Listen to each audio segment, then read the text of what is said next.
Hi everybody, my name is Steve Bulmer and I am the instructor of bass, both classical and jazz, at the University of Connecticut, and I also have the privilege of directing jazz combos. It's September, so that means that audition season for Connecticut Music Educators Association Regionals is going to be in full swing pretty soon, so I thought that I would take an opportunity to talk a little bit about the jazz bass requirements and give you some free pointers and tips on the Etude, as well as maybe some tips for developing a walking bass line under the piece in question. And just happy to share with you in hopes that you'll come away a better player after watching this video and have some ideas of your own how to create some great bass lines and play the Etude with appropriate jazz styling. So this year, 25 to 26, the Etude is Rose in the Jim Snidero book, which I'm sure you all have it, but it looks like this. And I'm sure most of you know, but all the tunes in this book are chords from other tunes, what we call a contrafact, and this is no different. Rose is based on the chords from a 1929 song by Fats Waller called Honeysuckle Rose. So for this piece, just want to talk about a couple things, and I'll try to point them out. I try to show you some pictures of the music later so that you can relate to what I'm talking about. But it's a 64-bar Etude with a 4-bar intro, and we have an opportunity to excel or not excel based on a few important things. And I'm going to say most of it is going to be the feel of the Etude itself, in particular the articulations that are given. Don't forget, most of these come from Jim Snidero, a sax player, and they were transcribed to all the instruments. So we have to think like a wind player. If you played in big band, think like you were part of the trombone section or the brass section or even the sax section. So what you're going to want to focus on here are where specifically legato, those lines over notes, are marked, and even more importantly, those cap notes. Those are going to be short accented notes. I'm also going to show you a couple places where there isn't very much indication to phrasing given, and I'm going to try to impart upon you a few ways where you might enhance the phrasing by doing a couple things. So the first thing I'm going to suggest you do, if you haven't done this before, or if you're a novice to practicing jazz on your own without your band rhythm section, is to get yourself a metronome. And I happen to use this one. I don't endorse it or whatever, but it gets the job done for me. And what I'm going to do is I'm going to set the metronome to be in 4/4, and I'm going to set the sound to only be on beats 2 and 4. And I'm very lucky that this particular metronome allows me to change the sound of the pulses, and in this case I've chosen the hi-hat. So if you look at the music, you'll see that it's indicated that half note is equal to 83, which means the quarter note will be equal to 166. Now, yes, you could program it in 2 beats and put 83 beats per minute and just pretend they're on the offbeat, but I like it doing it in 4/4, just in case you ever want to change the downbeat to something audible, in case you're having trouble just hearing 2 and 4. But the point is just start hearing 2 and 4 and feeling that pulse, because when you're playing in jazz band, that's what you're really going to key on, the hi-hat of the drummer. And I know it's difficult for some of you. I was classically trained. I heard everything on 1 and 3 initially, and it took me a long time to switch things around to 2 and 4. 2, 1, 2, 3, 4. So I'm going to play the Etude at the end of this video with the 2 and 4 going. But it should sound something like this at the beginning. 1, 2, 1, 2, 3.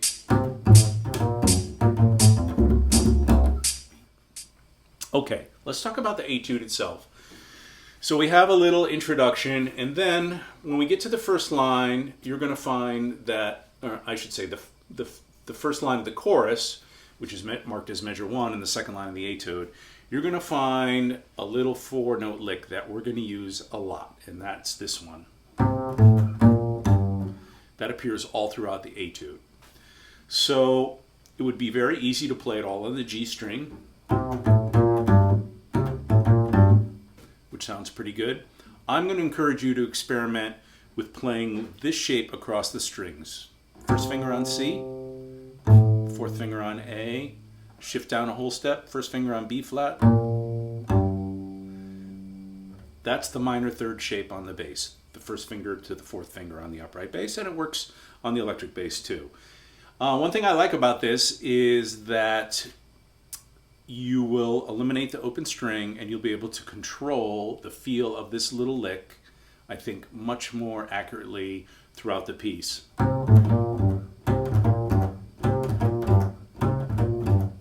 And there's one place in the piece you probably noticed where it goes up a half step, so we don't have to worry about the crazy notes. We just take our pattern and move it up a fret. That happens in measure 27, in case you're wondering. So that's just a suggestion from me, I should say.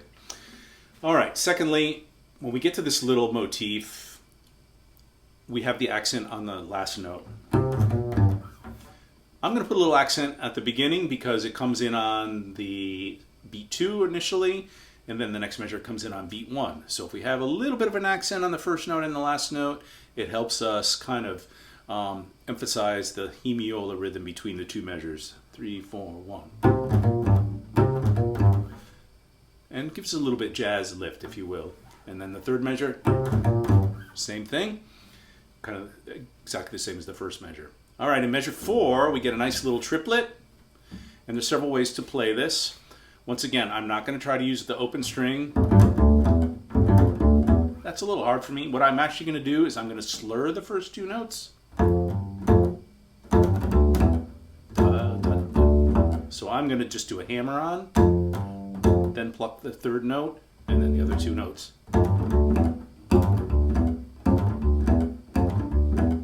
That just feels nice to me, and I think it's appropriate stylistically to have that little slur at the beginning. And then on you go.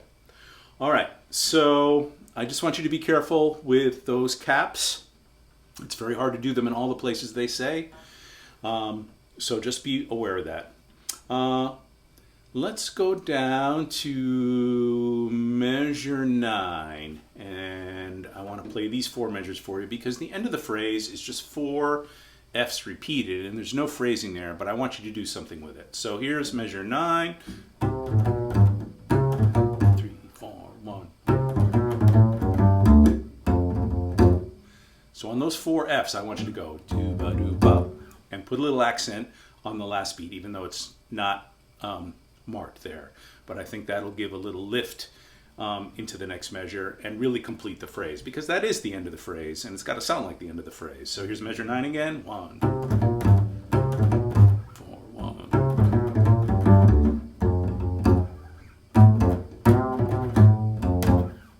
And it's almost like if you listen to the original tune, it's almost a parody of the actual melody itself when you get there. Okay. Probably the hardest thing about this is the very last measure on the first page and going into this first measure on the second page. It's a really big visual loop, so you got to probably just memorize this part because we go from a low A flat, all of a sudden we have an A natural up to the F. It's a very awkward passage, so I just want you to think of them connecting together. So I'm going to try it.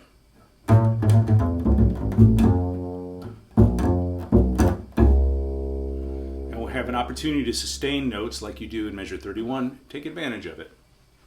Okay. Another tricky part occurs in measure 33 through measure 38. It doesn't look tricky, but it's very easy to not play this accurately. And what I'm talking about is the standalone note at the end of each 2-bar phrase. So measure 33 and 34, the last note is on the and of 2. So 1, 2, like that. that. So 2 off beats in a row. The next 2 times it's right on beat 3, and our tendency is going to be to rush that and play it on the end of 2, just like we did for that first phrase. So here's the first phrase again, measure 33, 1, 2, 3, 4, 1, 2. You really got to wait for beat 3, and that happens again in measure 37 and 38. 1, 2. The tendency is going to be to rush that beat 3, so I want you to watch out for that. Okay, those are pretty much all the little tricky parts. I would just say, like, when you have the opportunity where there's a few like 8th note runs in a row, like let's go back to measure 21. Just lay back a little bit, nice and staccato, nice and legato. 1, 2, 3, 4, 1, 2, and put a little shape to it. Notice how I crescendo and decrescendo. 1, 2. Like that. Also, you can do the same thing in measure 41 to measure 43 to 44. 1, 2.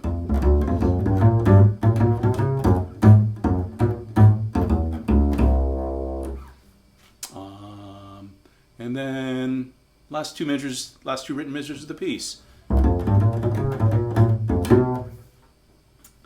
And then you should really nail that last note because it's the tritone, the sharp 11. That's got to be one of the most outstanding accented notes in the whole piece. So there you go. Those are my thoughts on playing the Etude. And now it's just up to you to practice. Put that metronome on 2 and 4 and see what you can do. 1, 2, 1, 2, 3.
So the other part of doing this Etude rose is creating a walking bass line over the whole form.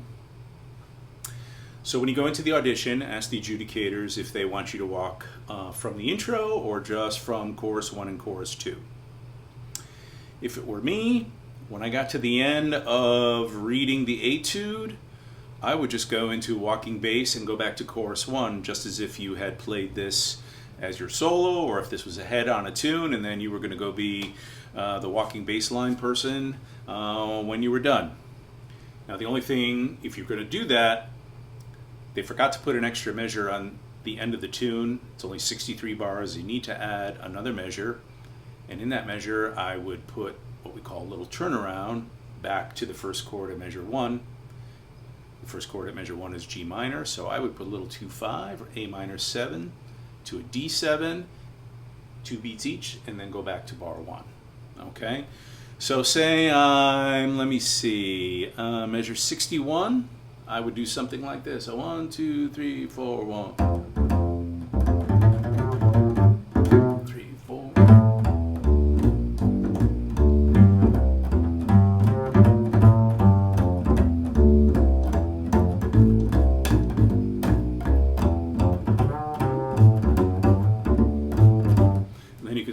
walking bass lines. So let's talk about constructing bass lines.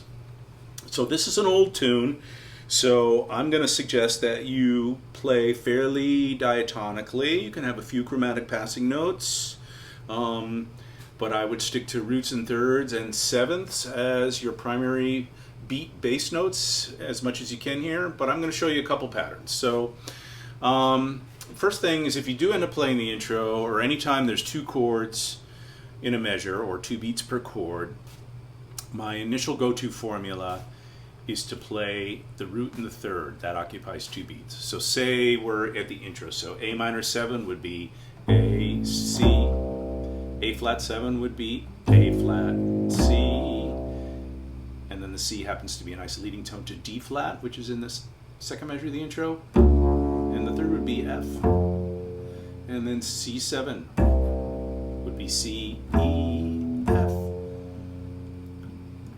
Of course, if you're not comfortable with that, just play roots. And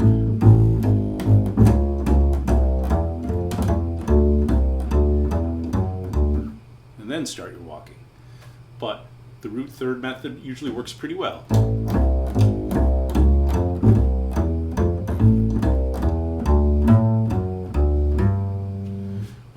And this piece has a lot of gently flowing 2-5-1s. I'm just going to show you a couple very simple patterns to go through 2-5-1s. The first one is the chromatic walk up. So in measure 1 to 2, we have G minor 7 to C7. That's the 2-5 in F. So the chromatic walk up is, so we start on the G, whole step, then half step, and then C, whole step, half step, F. When we get there. I know we have another G minor 7, C7 in a row. So that's the chromatic walk up for a 2-5. Now there's a 2-5-1 walk down. When you're going down fifths, you don't need to throw the chromatic note in that you do when you're going up fourths. Take a minute and figure out the math and you'll understand what I'm saying. So let's say we're in measure 3, 4, and 5. So we have the 2 chord, which is G minor 7, then we have the C7, which is the 5, and the F. So if we start on G, we can basically play an F major scale just starting on G and walking all the way down to F, okay?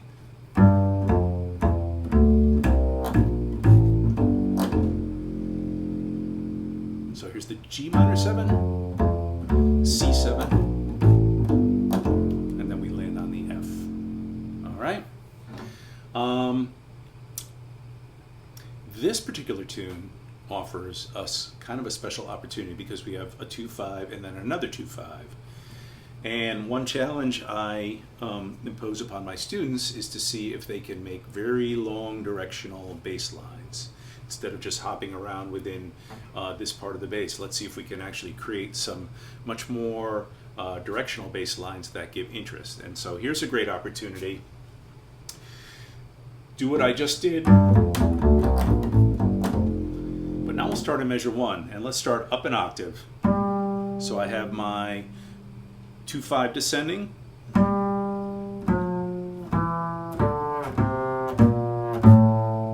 but instead of going, I need to get back to the G, so I'm going to put a little chromatic in there.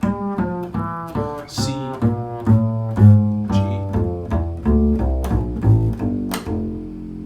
that was the first 4 measures plus a beat.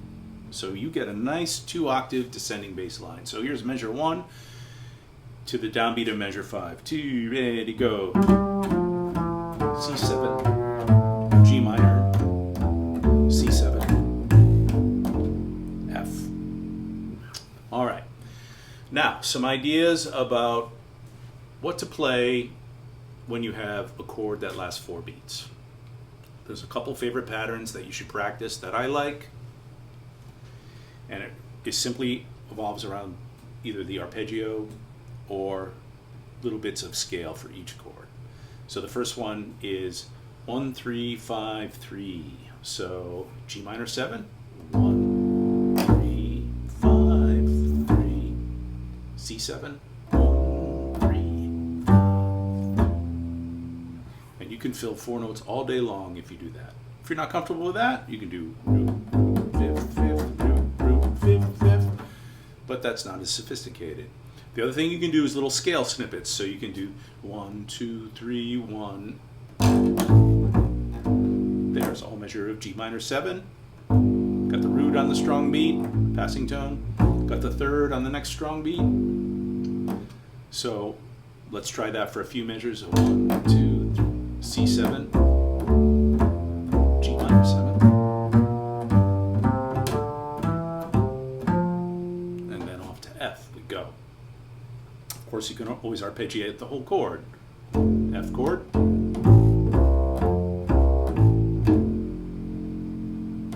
All right.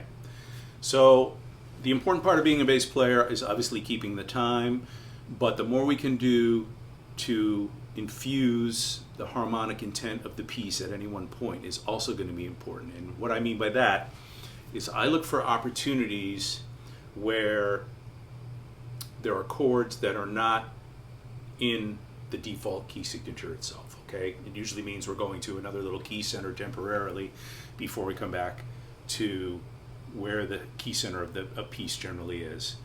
So I'm going to say that the first occurrence of that I really see, besides the intro, would be in bar 8. There we have a D7, in this case D7 altered. Don't worry about the altered part right now. So we have a D7, which would be F sharp,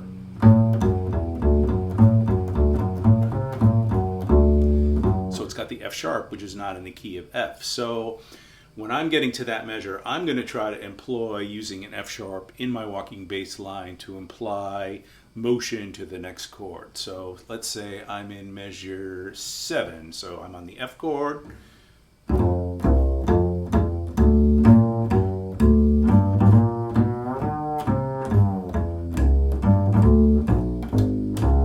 And on I go. All right. The next place, and this often happens on tunes, is the bridge, the third 8-bar piece of the tune, and that in this piece occurs in measure 17. You'll see that all of a sudden in measure 17 we have a C minor 7 chord, where before we've had C7 chord, right? Because that's the dominant chord of the major key of F. But now the bridge is going to go to the key of B flat temporarily. So now we have a 2, 5, 1 in B flat. So in F, I'm playing an E natural as part of the scale. Now suddenly with a C minor 7, now I have an E flat implied. So there's a case too where, okay, now we've got a new note that isn't in our original scale, in this case E flat, and I'm definitely going to try to incorporate that in my bass line so everybody can hear like, oh yeah, we have a new harmony coming up, okay? So thanks for hanging out with me today. I tried to give you a lot of information about both the Etude and constructing some bass lines under the chord changes for Honeysuckle Rose. And hopefully you'll take away a few tidbits that'll help you improve your playing or open a few doors for you musically. So I'm going to present a little information at the end of this video about my own website. But if you're in high school and looking at music as a possible major or minor or double major, I really hope you'll go to music.uconn.edu and check out some of our programs that we got going on there. There's some really great things happening both in the classical and jazz side of things. And in the meantime, if you're going to take the CMEA auditions, I wish you the best of luck. So happy practicing.